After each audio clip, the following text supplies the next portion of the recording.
Hello everyone, welcome to nursing classes. तो आज की क्लास में यहाँ पर न्यू नोटिफिकेशन आई हुई है जो कि नर्सिंग ऑफिसर की है। तो नर्सिंग ऑफिसर की रिक्वायरमेंट यहाँ पर भी आ चुकी है जो कि है KGMU। तो KGMU क्या है, आप देख सकते हैं कि मेडिकल यूनिवर्सिटी लखनऊ।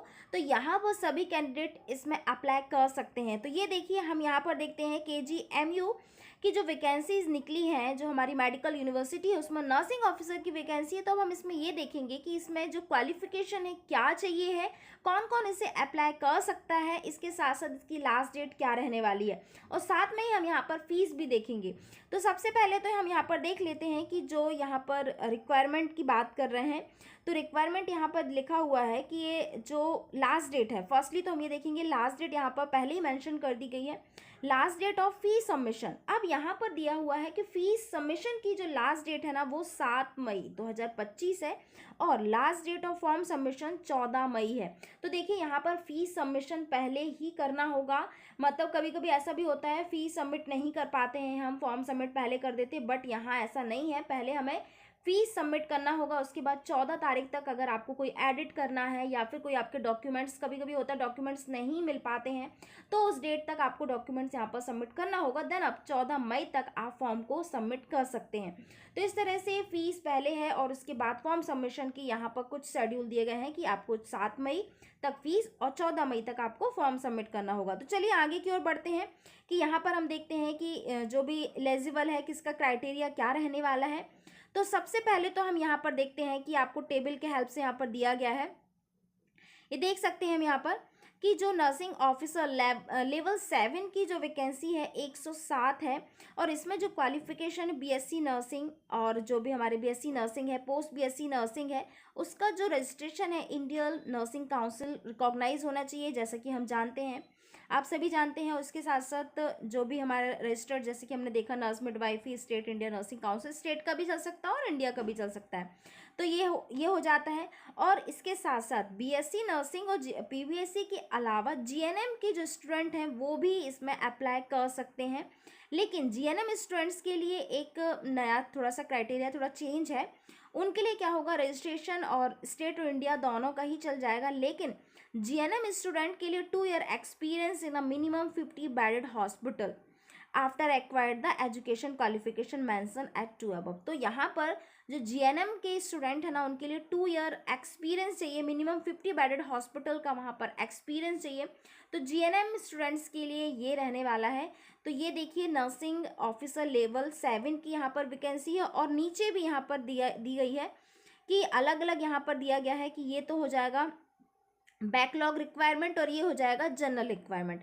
तो जनरल रिक्वायरमेंट और बैकलॉग जो रिक्वायरमेंट है दोनों में ही आप फॉर्म फिल कर सकते हैं। तो ये देखिए यहाँ पर लिखा है OBC में 164, SC के लिए 124 और ST के लिए 12 और जनरल के लिए 264 और EWS के लिए 60 वैकेंसी है। तो सबसे बढ़िया वैकेंसी यहाँ पर देखने को मिल रही है, तो इसमें देर बिल्कुल मत करिएगा। इसके लिए भी अगर हम इसेंशियल जो एलिजिबिलिटी की बात करते हैं, जो क्वालिफिकेशन की बात करते हैं, तो इसमें भी BSc नर्सिंग PBSc स्टूडेंट दोनों ही अप्लाई कर सकते हैं। उनका रजिस्ट्रेशन स्टेट नर्सिंग काउंसिल होना चाहिए और इंडियन नर्सिंग काउंसिल, और साथ में GNM स्टूडेंट्स के लिए भी सेम क्राइटेरिया रहेगा, 2 ईयर का एक्सपीरियंस चाहिए, वो भी 50 बेडेड हॉस्पिटल का एटलीस्ट एक्सपीरियंस होना कंपलसरी है।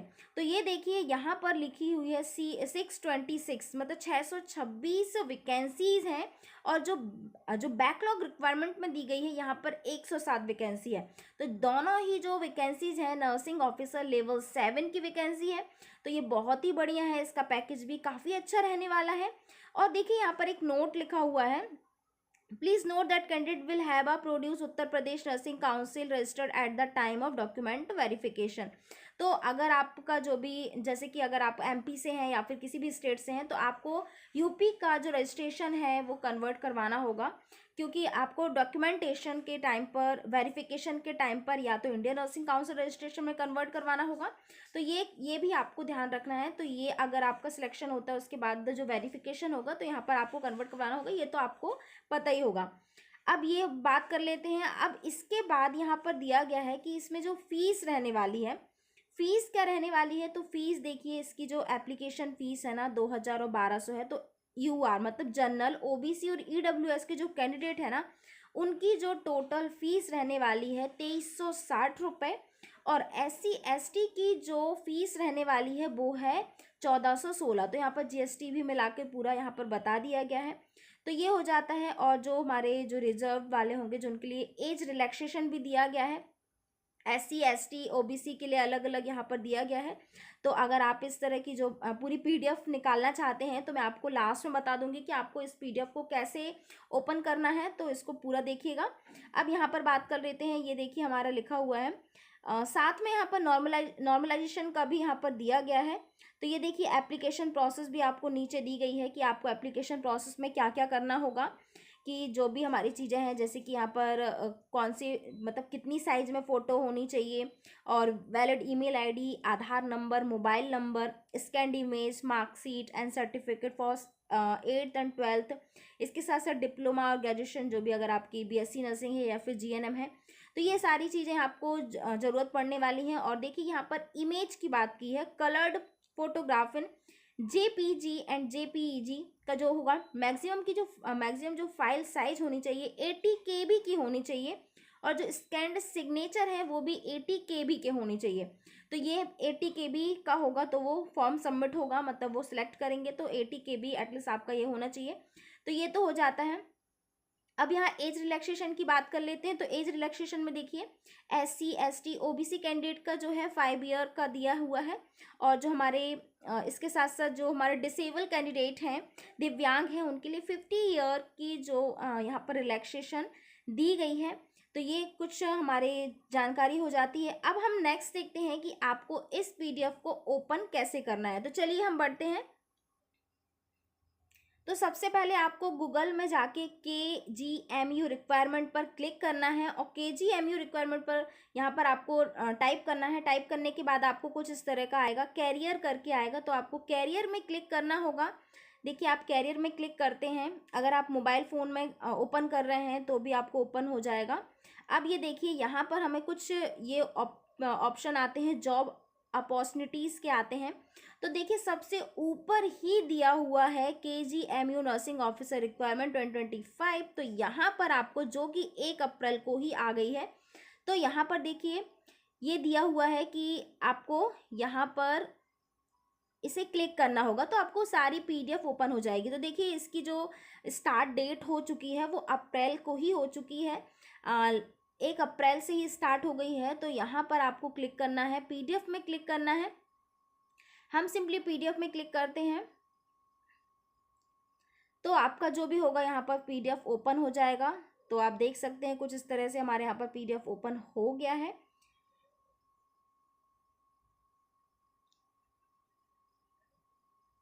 ये हमारे सामने PDF ओपन हो जाती है। तो आप इस PDF को अगर डीपली में अगर आप यहाँ देखना चाहते हैं, पढ़ना चाहते हैं, तो आप कुछ इस तरह से इसे डाउनलोड कर सकते हैं। तो ये थी आज की जानकारी, और इसमें देखिए नॉर्मलाइजेशन के भी बारे में बताया गया है। तो नॉर्मलाइजेशन की भी आप सारे डिटेल यहाँ पर देख सकते हैं, और सिलेबस भी दिया हुआ है। तो देखिए हम यहाँ पर सिलेबस की भी बात कर लेते हैं। सिलेबस भी यहाँ पर दिया गया है कि सिलेबस क्या रहने वाला है। तो बेसिक साइंस, न्यूट्रिशन में, और साइकोलॉजी, मेंटल हेल्थ, साइकेट्रिक में, fundamental nursing, community health nursing में, उसके अंदर भी क्या क्या रहने वाला है। तो ये हो जाती हैं कुछ। ये देखिए आपको सारी चीज़ें यहाँ पर देखने को मिल जाएंगी कि यहाँ पर सिलेबस भी क्या रहने वाला। तो ये आपके लिए बहुत ही ईजी रहने वाला है। तो आप इस सिलेबस के अकॉर्डिंग यहाँ पर स्टडी कर सकते हैं। और जनरल इंग्लिश में भी आपको क्या पूछा जाएगा, जनरल नॉलेज भी आएगा, और इसके साथ साथ रीजनिंग भी आएगा। तो अब देखिए यहाँ पर मार्क्स की बात कर लेते हैं कि क्या मतलब क्या क्या चीज़ें यहाँ पर कितने मार्क्स की रहने वाली हैं।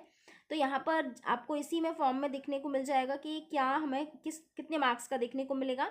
तो यहाँ पर 60 मार्क्स का मिनिमम आपको देखने को मिलेगा, जो हमारा सब्जेक्ट होगा, नॉर्मल सब्जेक्ट होगा, और 10 मार्क्स के आपको जनरल साइंस देखने को मिलेगी, जैसे कि यहाँ पर सिलेबस में दिया हुआ है। ये देखिए जनरल इंग्लिश आपको 10 मार्क्स की देखने को मिलेगी, जनरल नॉलेज 10 मार्क्स का देखने को मिलेगा, रीजनिंग भी 10 मार्क्स की, और मैथमेटिक्स जो एप्टीट्यूड होते हैं वो भी 10 मार्क्स के देखने को मिलेंगे। तो ये आपका हो जाता है। और जो 60 मार्क्स तो आपको जो आपका सब्जेक्ट है, नर्सिंग सब्जेक्ट है, उससे रिलेटेड आपको पूछा जाएगा। तो ये हो जाते हैं कुछ MCQ, और टोटल 100 मार्क्स का रहने वाला है, और 2 आवर की जो यहाँ पर ड्यूरेशन रहने वाली है। तो ये है हम आज की कुछ नोटिफिकेशन। आई होप कि आपके लिए हेल्पफुल होगी। इसके साथ साथ यहाँ पर देखिए माइनस मार्किंग, नेगेटिव मार्किंग भी दी गई है। Each correct answer will earn 1 mark while 1/3 mark will be deducted for each incorrect answer. तो 1/3 मार्क आपके डिडक्ट हो जाएंगे अगर आपका इनकरेक्ट आंसर होता है तो इसमें नेगेटिव मार्किंग भी दी गई है। तो आज के लिए इतना ही। तो आप इस तरह से अपना यहाँ पर PDF ओपन कर सकते हैं। So thank you so much.